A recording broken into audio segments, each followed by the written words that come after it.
Bismillahirrahmanirrahim. Assalamualaikum warahmatullahi wabarakatuh.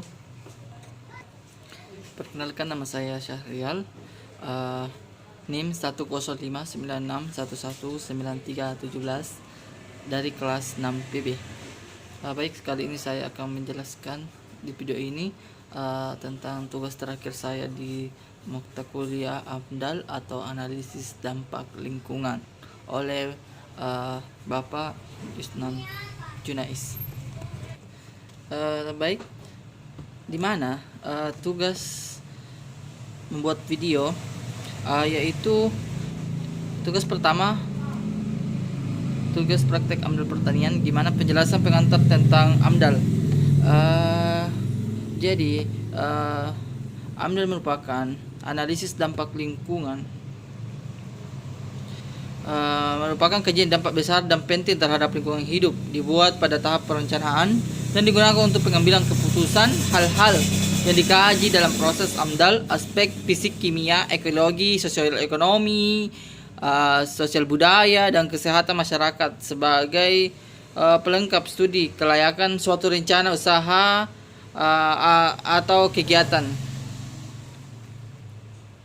AMDAL dikaitkan dengan perizinan agar pelaksanaan AMDAL berjalan efektif, dapat mencapai sasaran yang diharapkan.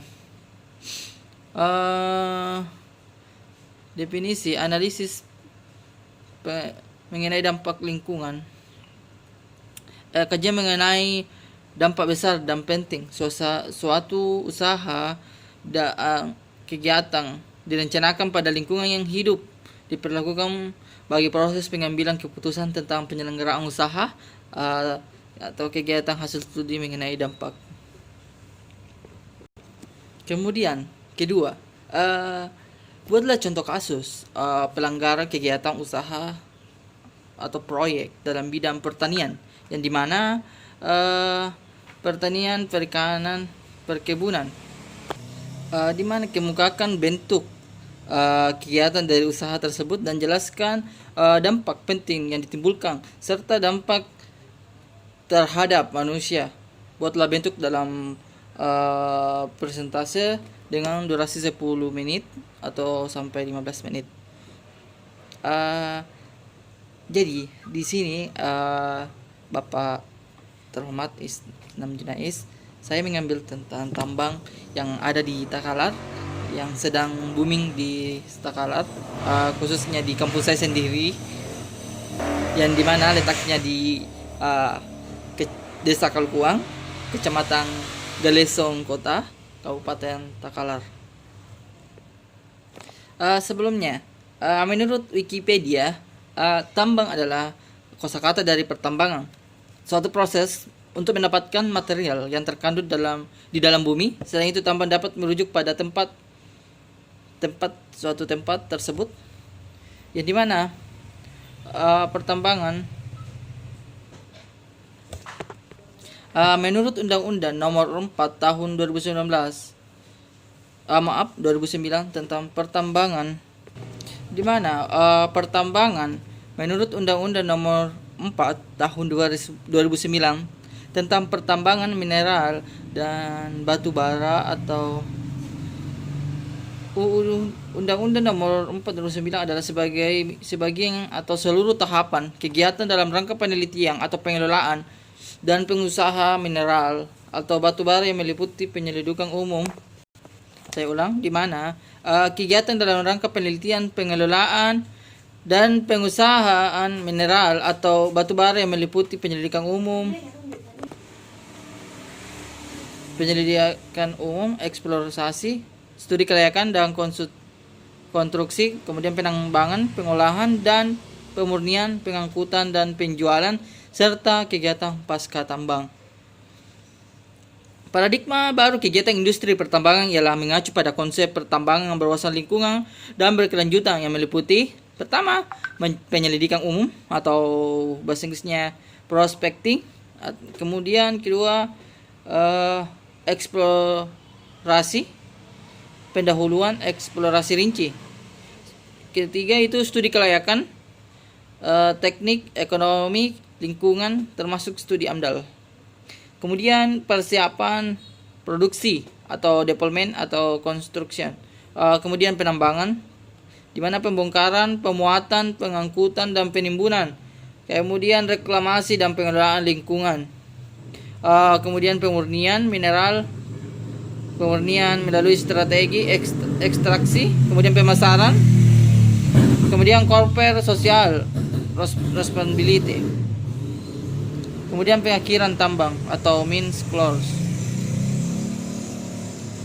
Ilmu pertambangan menurut Wikipedia ialah ilmu yang mempelajari secara teori dan praktik hal-hal yang berkaitan dengan industri pertambangan yang berdasarkan prinsip praktik pertambangan yang baik pertambangan yang baik dan benar atau good meaning practice. Pertambangan di Indonesia menurut Undang-Undang Nomor 4 2009, usaha pertambangan dikelompokkan atas pertambangan mineral dan pertambangan batu bara. Pertambangan mineral digolongkan atas pertambangan mineral radioaktif, kemudian pertambangan mineral logam, kemudian pertambangan mineral bukan logam, kemudian pertambangan bebatuan. Hanya itu tentang sekilas tentang pertambangan. Kemudian tugas di sini di AMDAL di mana? Sebelum saya ingin menjelaskan tentang video, saya akan memberikan video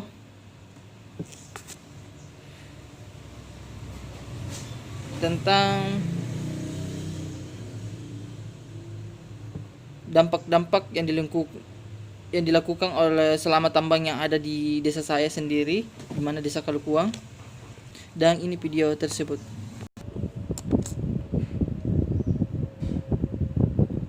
Baik, ini video tentang dampak-dampak yang ditimbulkannya penambangan di desa saya, pro kontra kepada masyarakat, antara masyarakat yang pro dan kontra untuk mengusir tambang-tambang ini, dan ada juga masyarakat yang setuju tentang tambang ini. Ini video tentang masyarakat yang ada di Desa Kalukuang berdemo di depan kantor Kabupaten Takalar mengeluarkan aspirasinya untuk untuk desa. Siapa yang menolong ketika kelaparan, mulut siapa yang berkicau ketika minta kekuasaan, kaki siapa yang berlari ketika minta kedudukan, organ tak kedudukan, organ itu adalah para petani Ya, mungkin yang merampas hidupnya. itu aspirasi masyarakat Desa Kalukuang, Kecamatan Galisong, Kabupaten Takalar, mengenai tentang tambang yang ada di Desa Kalukuang. Ini sebuah video mungkin itu tentang video agak amatir sedikit, tentang mendekspresikan jenis atau kegiatan sebuah proyek yang ada di desa saya. Kemudian dampak yang ditimbulkan sangat luar biasa, sangat banyak. Pertama itu mengenai kekeringan. Saya merasakannya juga, kekeringan air bersih. Kemudian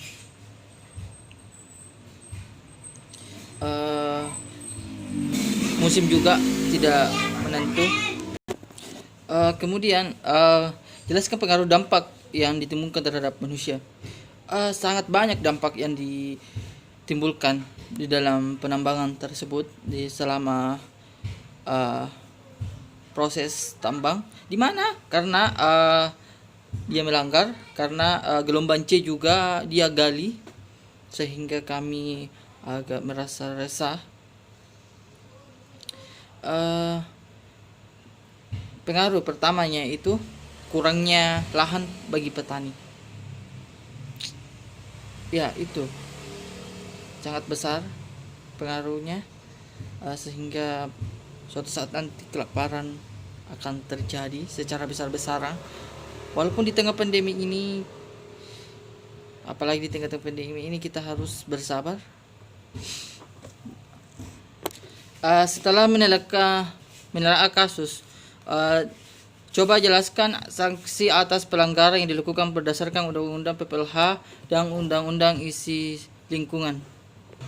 Undang-Undang Nomor 32 Tahun 2009 tentang Perlindungan dan Pengelolaan Lingkungan atau PPLH, di mana pasal 1 ayat 2 adalah upaya sistematis dan terpadu dilakukan untuk melestarikan fungsi lingkungan hidup dan mencegah terjadinya pencemaran atau kerusakan lingkungan hidup yang meliputi perencanaan, pemanfaatan, pengendalian, pemeliharaan, dan pengawasan dan penegakan hukum. Undang-undang disahkan di Jakarta 3 Oktober oleh Presiden dan Menteri Hukum Hak Asasi Manusia Republik Indonesia Andi Matalata. Dalam undang-undang tercantum jelas dalam bab 10 bagian 3 pasal 69 mengenai larangan dalam perlindungan dan pengelolaan lingkungan hidup yang meliputi larangan melakukan pencemaran, kemudian memasukkan benda berbahaya dan beracun B3, kemudian memasukkan limbah ke media lingkungan hidup, kemudian melakukan pembukaan lahan dengan cara membakar dan sebagainya. Kemudian larangan tersebut diikuti dengan sanksi yang tegas dan jelas yang tercantum pada bab ke-18 tentang ketentuan pidana pasal 97 sampai 123. Salah satunya adalah dalam pasal 103 yang berbunyi, setiap orang yang menghasilkan limbah B3 dan tidak melakukan pengelolaan sebagaimana dimaksud dalam pasal 59 dipidana dengan pidana penjara paling singkat 1 tahun dan paling lama 3 tahun dan denda paling sedikit 1 miliar rupiah dan paling banyak 3 miliar rupiah. Itu tentang PPLH. Kemudian kita ke surat izin izin usaha. Jika izin usaha tersebut tidak berlaku lagi, maka melakukan usaha pertambangan dengan cara melakukan pengerukan di bukit dengan menggunakan ekskavator. Kemudian dari hasil pengerukan tersebut terdakwa memperoleh mendapatkan hasil berupa mineral berbentuk batu, pasir, dan brongkol. Selanjutnya terdakwa menjual pasir dan brongkol tersebut pada masyarakat setempat. Undang-Undang Nomor 4 Tahun 2009 Pertambangan Mineral Batu Bara dalam pasal 155 8 merumuskan setiap orang yang melakukan usaha penambangan tanpa IUP dan IPR atau IUPK sebagaimana yang dimaksud dalam pasal 37 pasal 40 ayat 3, pasal 48, pasal 67 ayat 1 atau pasal 74 ayat 1 dan atau 5 dipidana dengan pidana penjara paling lama 10 tahun, denda paling banyak 10 miliar rupiah. Berdasarkan pasal 34 Undang-Undang Nomor 4 Tahun 2009 pasal 2 ayat 2 Pemerintah Nomor 23 Tahun 2009 tentang pelaksanaan kegiatan usaha penambangan pertambangan mineral dan batu bara. Pertambangan mineral batu bara dikelompokkan menjadi 5, itu pertama mineral radioaktif, kedua mineral logam, ketiga mineral bukan logam, keempat batuan, kelima batu bara. Izin yang wajib dimiliki oleh kegiatan usaha pertambangan pasal 158 Undang-Undang Nomor 4 Tahun 2009 adalah izin usaha pertambangan IUP, izin pertambangan rakyat IPR atau izin pertambangan khusus atau IUPK. Adapun bentuk kegiatan pertambangan, pemanfaatan, pengelolaan, pemurnian, pengangkutan, penjualan hasil tambang sesuai pasal 161 Undang-Undang Nomor 4 Tahun 2009 wajib memiliki izin khusus penjualan dan pengangkutan, sementara izin khusus pengelolaan dan pemurnian diatur dalam pasal 36 PP nomor 23 tahun 2010. Baik, mungkin hanya itu tentang izin dan PPLH, tentang pertambangan, tentang terkait di mana tugas saya itu sanksi atas pelanggaran yang dilakukan berdasarkan Undang-Undang PPLH dan izin lingkungan. Terima kasih. Wassalamualaikum warahmatullahi wabarakatuh.